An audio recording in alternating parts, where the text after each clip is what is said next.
What's up mga idol? Hinebra fans, maiiyak talaga dahil sa inamin ni Coach Tim.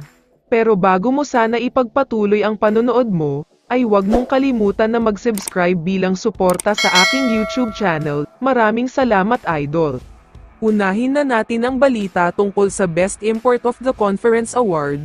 Nakakadalawang laban na tayo ngayong finals, at mukhang malinaw na sa ating lahat kung sino ang makakakuha ng Best Import of the Conference Award. Ito nga ay walang iba kundi si Rondae Hollis Jefferson. Wala na talagang pag-asa na mananalo pa si Brownlee ng award na ito, kahit sobrang halimaw na performance pa ang ipapakita niya sa susunod mag-game. Masyado na kasing malayo ang agwat ng mga statistical points nila, mas lalo pang lumayo ngayong finals. Halimaw kasi si RHJ sa unang dalawang laban, samantalang si Brownlee ay biglang lumubog ang husay at galing niya. Samantala, pag-usapan na natin ang balita tungkol sa Barangay Hinebra. Walang masyadong nag-expect na matatalo sila sa Crucial Game 2, dahil ang inaasahan talaga ng lahat ng mga fans ay makakapag-bounce back sila.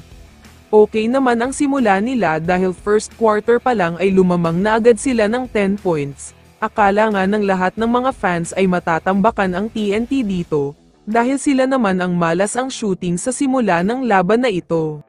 Pero sa second quarter ay tila nawalan na ng gana ang Hinebra, iniiwanan lang nilang open ang mga bantay nila. Masakit talaga sa mata na makitang napakaraming open shot ng TNT, kaya naman napakadali nilang makapuntos dito.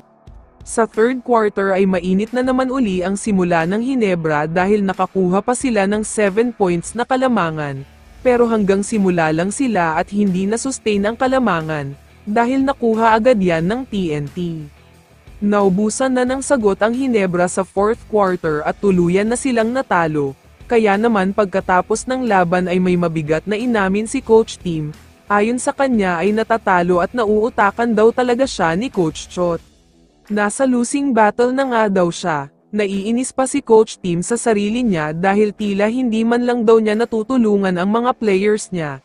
Galit na galit si Coach Tim sa sarili niya at naaawa siya sa mga players niya dahil wala siyang nagagawa. Sana nga daw ay makahanap pa sila ng solusyon sa ginagawa ng TNT. Marami ang naniniwala na kakayanin ng Hinebra na makabalik sa serye na ito. Magugulat na lang ang lahat ng mga fans na babalik na ang NSD spirit nila. Kaya naman kung ikaw ang tatanungin idol, ano ang masasabi mo sa balitang ito? I-comment mo naman ang sagot mo sa tanong na ito. So dito na nagtatapos ang video na ito. Maraming salamat sa pagsuporta at panonood mga idol. Ingat at bye-bye.